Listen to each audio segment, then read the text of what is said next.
ఈరోజు healthy chocolate brownie with 3 ingredients ఎలా చేద్దామో చూద్దాం ఈ వీడియోలో. నా లైఫ్‌లో ఇంత పెద్ద చాక్లెట్ ఎప్పుడు చూడలేదు. ఇది Amul dark compound chocolate. Nearly half KG, అర కేజీ చాక్లెట్ అంటే బౌల్‌లో నానబెట్టిన 8-9-10 డేట్స్ తీసుకున్నా. అలాగే బౌల్ ఆఫ్ చనా తీసుకున్నా.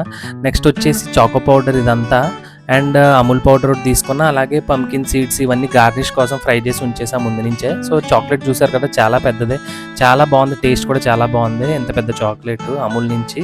ఇది చాక్లెట్ కంపౌండ్. ఇవన్నీ ఇంగ్రీడియంట్స్ అన్నమాట. కింద పెట్టి మొత్తం ఇవన్నీ ఇంగ్రీడియంట్స్. ఇవన్నీ ఏంటంటే chocolate powder, milk powder, chana, cup of chana, lion dates ఇవన్నీ ఏంటంటే మిక్సీ జార్లో వేసేసి మొత్తం గ్రైండ్ చేసేసాను. ఒకటి తర్వాత ఇటు మొత్తం వేసి గ్రైండ్ చేసేసాను.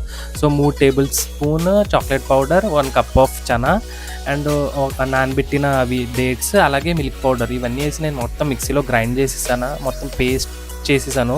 బ్యాటర్‌లా వచ్చేసి చాక్లెట్ కంపౌండ్ ఏంటంటే మనం డైరెక్ట్ దీంట్లో వేయలేం. దీన్ని డబుల్ బాయిలింగ్ మెథడ్‌లో మనం మెల్ట్ చేయాలి ఒక క్రీమీ టెక్స్చర్ లాగా. సో ఇవన్నీ కట్ చేసాను. చాక్లెట్ అంతా కట్ చేసి కంపౌండ్‌ని డబుల్ బాయిలింగ్ మెథడ్ అంటే డైరెక్ట్‌గా ప్యాన్‌లో వేయకుండా ప్యాన్‌లో ఆల్రెడీ హాట్ వాటర్ వేసి దాంట్లోని మళ్ళీ ఇంకో బౌల్, ఒక ఎంప్టీ బౌల్ తీసుకొని దాంట్లో ఈ చాక్లెట్ వేసి మొత్తం ఈ కంపౌండ్ వేసి కరగబెట్టాను. మెల్ట్ అయింది. ఒక టెక్స్చర్ అయితే వచ్చింది, క్రీమీ టెక్స్చర్ అయితే వచ్చింది. ఎందుకంటే మనం తీసుకున్న బ్యాటర్ మీదకి ఈ క్రీమీ టెక్స్చర్ వేయాలి. సో మెల్ట్ అయిన చాక్లెట్ వేయాలి కాబట్టి బౌల్ ఆఫ్ చాక్లెట్ కంపౌండ్‌ని నేను మొత్తం కట్ చేశాను నీట్‌గా. కట్ చేసినప్పుడు కూడా చాలా గట్టిగా ఉంది. బాగుంది చాక్లెట్ మాత్రం. ఈ చాక్లెట్ బార్‌ని కూడా కొంచెం నేను మిక్సీలో యాడ్ చేశాను. సో ఒకవేళ గ్రైండర్ సరిగ్గా తిరగకపోతే మనం వాటర్ లేదా మిల్క్ కూడా యూజ్ చేసుకోవచ్చు. సో మొత్తం వేసిన తర్వాత మిక్సీ అయితే మొత్తం చేసేసా. ఇలా పేస్ట్ కింద వచ్చింది. సో నేను ఇలా పేస్ట్ కింద వచ్చిన తర్వాత ఒక గ్లాస్ కంటైనర్ తీసుకుని దాన్ని ముందుగానే నేను బటర్తో సీజనింగ్ చేస్తాను, అంటే నాన్ స్టిక్కీగా యూజ్ అవ్వడానికి. సో నేను చెప్పాను కదా చాక్లెట్ కంపౌండ్ నేను డబుల్ బాయిలింగ్ మెథడ్లో చేశానని చెప్పేసి. డబుల్ బాయిలింగ్ మెథడ్లో చేసినప్పటికీ ఇలా వచ్చింది ఆ చాక్లెట్ కంపౌండ్. మొత్తం క్రీమీ టెక్స్చర్ వచ్చింది కదా. సో చాలా సిల్కీ అండ్ క్రీమీగా ఉంది, మన డైరీ మిల్క్ లాగా.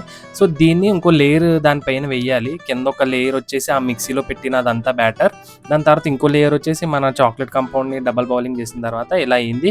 సో పైన గార్నిష్ పంకిన్ సీడ్స్, మన దగ్గర ఉన్న క్యాషు ఆర్ ఇంకేవో ఉంటాయి కదా బాదం, అవన్నీ కొంచెం డ్రై చేసిన తర్వాత పైన ఇలా గార్నిషింగ్ చేసిన తర్వాత మనం దాన్ని ఫ్రిడ్జ్లో పెట్టిన తర్వాత కట్ చేసిన తర్వాత టేస్ట్ అయితే చాలా బాగుంది అండ్ చాలా హెల్తీ బార్. యాక్చువల్గా 0 sugar and very healthy protein bar అని చెప్పేసుకోవచ్చు. ఖాళీ టైంలో ఎప్పుడైనా తినొచ్చు. చాలా బాగుంది. నాకైతే చాలా నచ్చింది. సో మీరు కూడా ట్రై చేయండి healthy protein bar. Please do subscribe. Video కనుక మీకు నచ్చినట్లయితే థ్యాంక్ యూ.